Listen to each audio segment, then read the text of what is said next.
says, "Hey, Brock, so I went on a date with a guy about 2 weeks ago. Let me start by saying he asked me out, and to his credit, he planned a good date.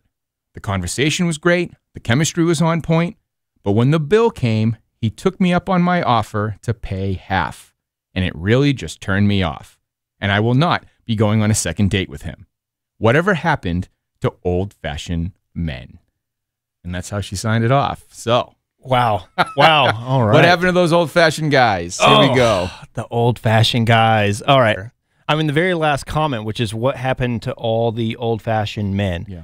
Ladies, if you are offering to pay and there is a stipulation that if he lets you pay, that there's going to be a negative repercussion, you're not an old-fashioned woman. An old-fashioned woman wouldn't even make that offer. It's not some type of precedent to even be setting. If you do not want to be contributing financially for the date for the up front, maybe it's the first couple dates until you two have some rapport, and then you're willing to do that. If that is not what you want, do not offer that as a dynamic that's on the table. Yeah. That is incredibly disingenuous and unfair. And if that's not something you want, why would you even test for that? Unless the test is for vanity or you are seeking reassurance. If you can't tell through the date if he's really digging your vibe, you two are really connecting, it sounds like you guys were, right, why would you offer this?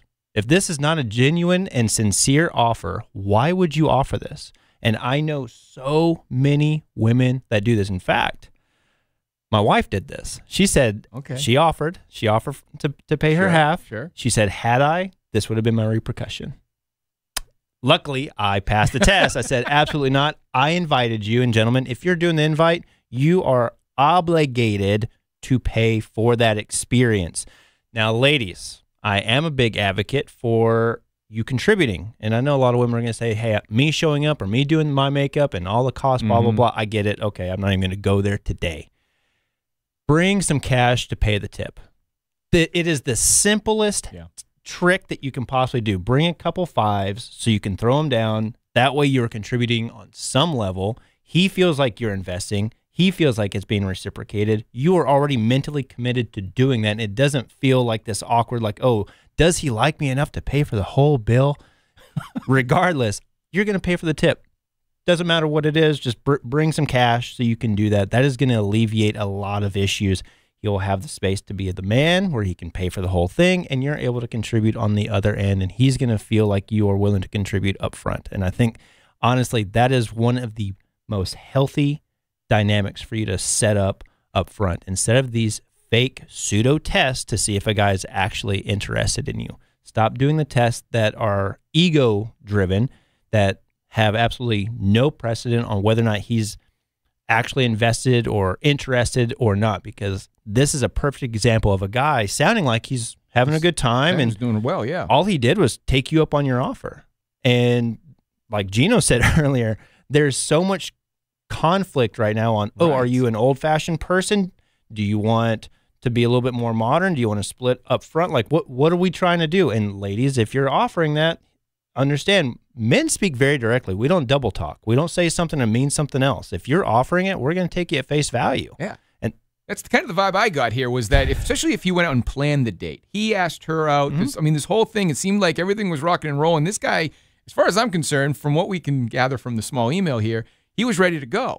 And then she offered, and he probably felt, well, if she's offering and I want her to feel like she's contributing or whatever, then maybe he said, okay, yeah, I'll let you pay half. Exactly. You know what I mean? He might have thought he was doing you a solid. That's what I'm saying. He might feel like she wants, oh, she's that type of girl. She wants to show that she can handle herself. By all means, I'm going to let her pay. And now she's writing him off completely because of the whole thing. So the advice is, don't offer something that's not genuine.